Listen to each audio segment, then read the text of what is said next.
Hello everyone, welcome back to my channel. जब से NEET का एग्ज़ाम कैंसिल होने का खबर आया है, तब से पूरा देश में ये एक चर्चा का विषय बना हुआ है। क्या ऐसा पहली बार हुआ है? क्या पहली बार ऐसा हुआ है जो किसी पेपर को कैंसिल करना पड़ा? क्यों कैंसिल करना पड़ता है? हाल ही में अभी एडीओ का एग्ज़ाम्स बिहार में हुआ, जिसे भी कैंसिल करना पड़ा। आखिर क्यों कैंसिल करना पड़ जाता है? क्यों पेपर लीक हो जाते हैं? जब नीट हो या एडीओ या किसी बड़े कॉम्पिटिशन एग्जाम्स कैंसिल होते हैं, उसकी जब खबर आती है तो सबसे ज़्यादा असर उन छात्रों पर पड़ता है जिन्होंने महीनों सालों तक मेहनत किया है। बाहर से तो लोग सिर्फ इतना सुनते हैं कि हाँ चलो एग्ज़ाम कैंसिल हो गया, लेकिन एक स्टूडेंट के अंदर क्या चल रहा होता है वो सिर्फ और सिर्फ वही समझ सकता है जिसने तैयारी की हो।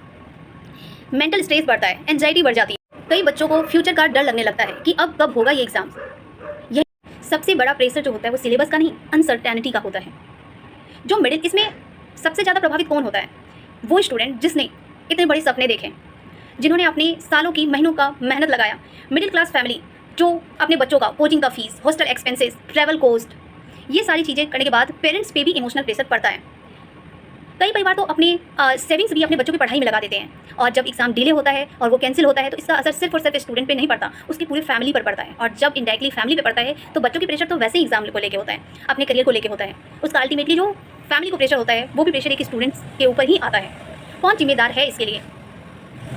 अगर एक एग्ज़ाम कैंसिल होता है तो ये तो एक एग्ज़ाम का कैंसिल होना सिर्फ एक न्यूज़ नहीं होता है, जबकि उसके पीछे लाखों छात्रों की मेहनत, इमोशंस और सपने जुड़े होते हैं।